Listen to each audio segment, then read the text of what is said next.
نحمدہ و نصلی علی رسولہ الکریم اما بعد فاعوذ باللہ من الشیطان الرجیم بسم اللہ الرحمن الرحیم۔ پیارے بچوں، میں سال دوم کے لیکچر کے ساتھ آپ کی خدمت میں حاضر ہوں اور آج ہم نے یہ نظم مکمل کرنی ہے۔ مجھے آج یہ خبر ملی ہے کہ سر نعمان صاحب کا سلیبس ختم ہو گیا ہے اور سر غلام حسن صاحب کے بھی 2-3 لیکچر رہ گئے ہیں۔ میرا یہ جو نظم ہے یہ آج ختم ہو جائے گی، سبق ہمارے ختم ہو چکے ہیں، پیچھے ہماری 3 غزلیں رہ جائیں گی اور وہ بھی ہم 10-12 لیکچرز میں ختم کریں گے۔ یعنی یہ ہے کہ 5-10 جنوری تک ہم نے سلیبس ہر صورت یہ ختم کرنا ہے اب، تو اس لیے اب ایک دن میں ایک شعر والا جو فارمولا ہے وہ تھوڑا ہم رد کریں گے۔ اگر تھوڑا زیادہ ٹائم بھی لگتا ہے ایک لیکچر میں تو بیٹا آپ کو سننا پڑے گا، آپ کو کمپرومائز کرنا پڑے گا، اس طرح بیٹا ہمارا سلیبس جلدی ختم نہیں ہوگا۔ تو اب بیٹا شعر آج 2 کریں گے آخری، چونکہ نظم تو تقریباً ختم ہے۔ اصل جو بات تھی وہ آپ تک پہنچ گئی ہے، تغیر، تبدیلی، ہر چیز کے اندر تبدیلی واقع ہو رہی ہے، ہر چیز کے اندر تغیر رونما ہو رہا ہے اور یہ تغیر انسان کو پیغام دے رہا ہے کہ وہ بھی اپنے اندر تبدیلی لے کر آئے۔ ہر وقت دور بدل رہا ہے تو انسان کو بھی وقت کے مطابق خود کو بدلنا چاہیے۔ زمانے کے انداز بدلے گئے، نیا راگ ہے ساز بدلے گئے، تو یہ اصل بات ہے تغیر۔ شعر نمبر آج ہم کریں گے 6 اور 7، بس آج نظم ختم ہو جائے گی۔ تو بیٹا پہلے شعر ہے کہ شہروں میں انقلاب، بیاباں میں انقلاب، شہروں میں انقلاب، بیاباں میں انقلاب، محفل میں انقلاب،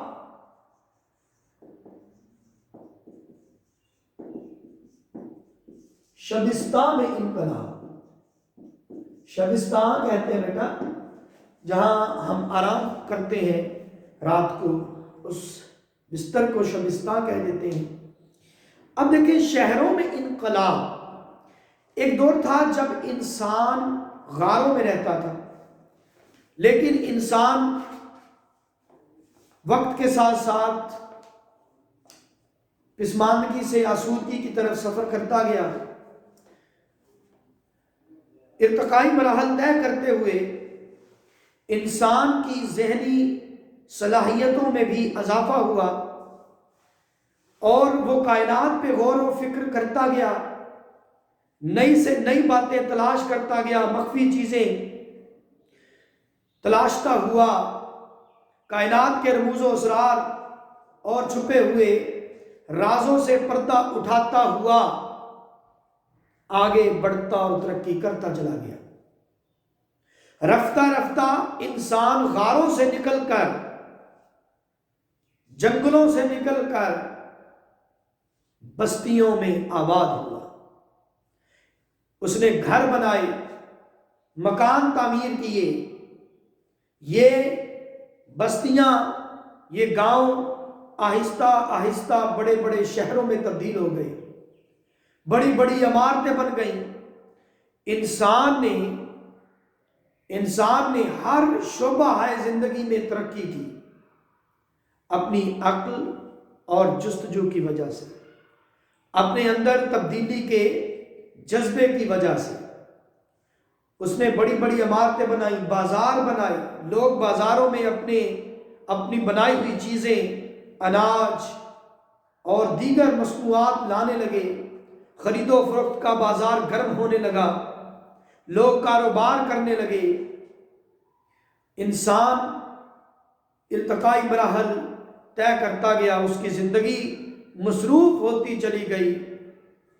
شہروں میں انقلاب آیا، شہروں میں وسعت آنے لگی، آبادی میں اضافہ ہوتا گیا، لوگ بیمار پڑنے لگے تو بڑے بڑے ہسپتال بنا دیے گئے، تعلیم کے لیے ادارے بنائے گئے، اسکول، کالج، یونیورسٹیاں تعمیر کی گئیں، مدرسے بنائے گئے۔ انسان نے اپنے لیے کئی سہولتوں کو ایجاد کیا، کئی ایسی چیزیں جو آسائش زندگی کے لیے سہولیات زندگی کے لیے ضروری تھی، اور کچھ چیزیں جو آسائش زندگی، زیبائش زندگی، نمائش زندگی، آرائش زندگی میں شامل ہوتی ہیں، وہ انسان نے رفتہ رفتہ ایجاد کی، اور آہستہ آہستہ وہ چیزیں انسان کی ضرورت کا حصہ بن گئی، انسان ضروریات زندگی کا حصہ بن گئی۔ اب بھی شہروں میں انقلاب رونما ہو رہا ہے، اور پھر دیکھیں کئی ایسے شہر بھی ہیں جو کھنڈرات بن گئے۔ اگر آپ تاریخ کا مطالعہ کریں تو آپ دیکھیں کہ کئی ایسے بڑے بڑے شہر جو اس دور کے ترقی یافتہ شہر تھے، آج وہ کھنڈرات میں تبدیل ہو گئے ہیں، وہ ویرانے اور اجاڑ کی صورت پیش کر رہے ہیں۔ انسان کے لیے وہ نشان عبرت بنے ہوئے ہیں۔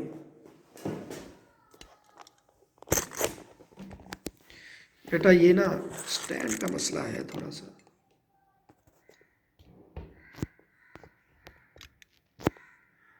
جی، تو وہ انسان کے لیے وہ شہر نشان عبرت بنے ہوئے ہیں۔ اس طرح بہت سے شہر تباہ ہو گئے، صحراؤں میں بدل گئے، کھنڈرات میں بدل گئے، ویرانے میں بدل گئے۔ اب وہاں ہو کا عالم ہوتا ہے، اور انسان کے لیے ان شہروں کی تباہی نشان عبرت ہے کہ ہر کمالے راز والے۔ اور بہت سے گاؤں دیہات شہروں میں بدل گئے، شہروں میں ان کی جو سہولیات ہیں وہ بڑھتی چلی گئی، آبادی میں اضافہ ہوتا چلا گیا، مسائل بڑھتے گئے۔ تو یہ تبدیلی ہمہ وقت رونما ہو رہی ہے۔ انسان اس تبدیلی سے کبھی الگ نہیں رہ سکتا۔ یہ انقلاب رونما ہو رہا ہے اور ہمیشہ ہوتا رہے گا۔ اسی طرح شہروں میں انقلاب، بیاباں میں انقلاب۔ میں نے جیسے بتایا کہ بیاباں میں بھی انقلاب آ رہا ہے۔ بیاباں یعنی یہ ویرانہ، آپ دیکھیں کتنے ایسے علاقے تھے جو اجاڑ، بیابان اور دشت کی تصویر پیش کر رہے تھے۔ رات تو رات، دن کو بھی وہاں جاتے ہوئے خوف آتا تھا، لیکن اب وہاں شہر آباد ہو چکے ہیں، بستیاں بن گئی ہیں، لوگ وہاں کاروبار کر رہے ہیں۔ تو یہ تبدیلیاں رونما ہوتی رہتی ہیں، اور یہی تبدیلی، یہی انقلاب اس کائنات کی بنیاد ہے اور زندگی کا حسن ہے، دنیا کا حسن ہے۔ پھر محفل میں انقلاب، لوگ بیٹھے ہیں، ایک ساتھ بیٹھے ہیں، ایک دوسرے سے حال دل کہہ رہے ہیں، دید و دید یا بالمشافہ ایک دوسرے سے گفت و شنید ہو رہی ہے، کوئی اپنی کہہ رہا ہے، کوئی سن رہا ہے۔ لیکن یہ محفل ہمیشہ کے لیے نہیں رہتی۔ کبھی کوئی ایک شخص جو براجمان تھا وہ اٹھا اور رخصت ہو گیا، پھر دوسرا شخص چلا گیا، یوں آہستہ آہستہ محفل برخاست ہو جاتی ہے، محفل اجڑ جاتی ہے، ختم ہو جاتی ہے۔ تو اگر زندگی دیکھیں، یہ بھی ایسے ہی ہے۔ ایک وقت میں ایک دور میں بہت سے لوگ ایک ساتھ مل کر رہتے ہیں، ایک معاشرہ بناتے ہیں، آپس میں تعلقات قائم کرتے ہیں، ایک دوسرے سے تعاون کے ذریعے وہ ایک خوبصورت زندگی گزارتے ہیں۔ لیکن پھر کیا ہوتا ہے، ایک وقت آتا ہے جب وہ لوگ ایک ایک کر کے اس دنیا سے رخصت ہو جاتے ہیں، ان کی محفل برخاست ہو جاتی ہے۔ یہ محفل زندگی، یہ انجمن حیات ختم ہو جاتی ہے، پھر آنے والی نسلوں کا دور آتا ہے۔ اسی طرح محفل میں انقلاب، اسی طرح شبستان میں انقلاب۔ شبستان میں انقلاب کیسے آتا ہے؟ انسان دن بھر کی تھکن سے چور رات کو اپنے شبستان میں آرام فرماتا ہے، لیکن وقت گزرتا چلا جاتا ہے، رات کی تاریکی دم توڑ دیتی ہے، دن کے اجالے نمودار ہوتے ہیں، اور انسان اپنا شبستان چھوڑ کر پھر دن کے اجالوں میں نکل جاتا ہے رزق کی تلاش میں۔ تو یہ انقلاب ہمیشہ جاری رہتا ہے، ہر چیز میں تبدیلی واقع ہو رہی ہے، ہر چیز تغیر کے زیر اثر ہے، زیر اثر ہے۔ کسی چیز، کوئی بھی چیز اس تغیر کے عمل سے خالی نہیں ہے۔ تو شعر بیٹا پہلے بہت سے لکھے جا چکے ہیں، لیکن میں ایک دو شعر لکھ دیتا ہوں، وہ محفل کے اعتبار سے وہ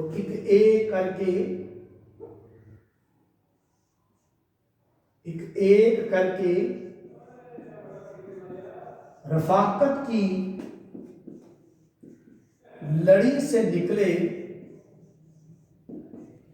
یار ٹوٹی ہوئی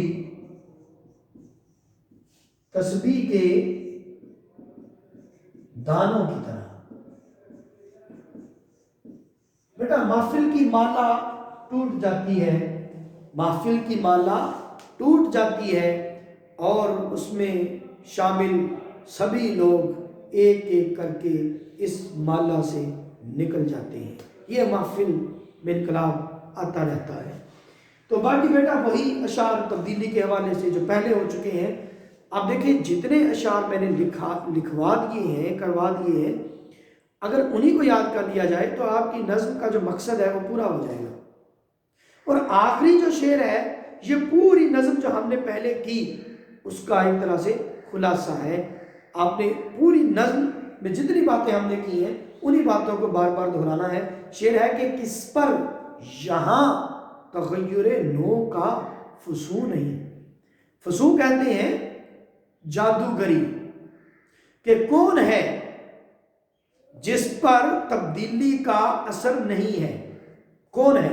پھر آپ نے گنوانی ہے وہ چیزیں جس طرح ہم نے شروع میں کیا تھا کہ سورج مشرق سے نکلتا ہے، مغرب میں غروب ہو جاتا ہے، سورج چاند ستارے مداروں میں حرکت کرتے ہیں، موسم آتے ہیں بدل جاتے ہیں، رات دن میں دن رات میں بدل جاتا ہے، خاموشی صدا میں صدا خاموشی میں بدل جاتی ہے۔ کوئی بھی چیز کائنات کی کسی بھی چیز کو دیکھ لیں، ایسی کوئی چیز نہیں ہے جس پر تغیر و تبدل اور انقلاب کا اثر نہیں ہے، جو اس تبدیلی کے زیر اثر نہیں ہے۔ ہر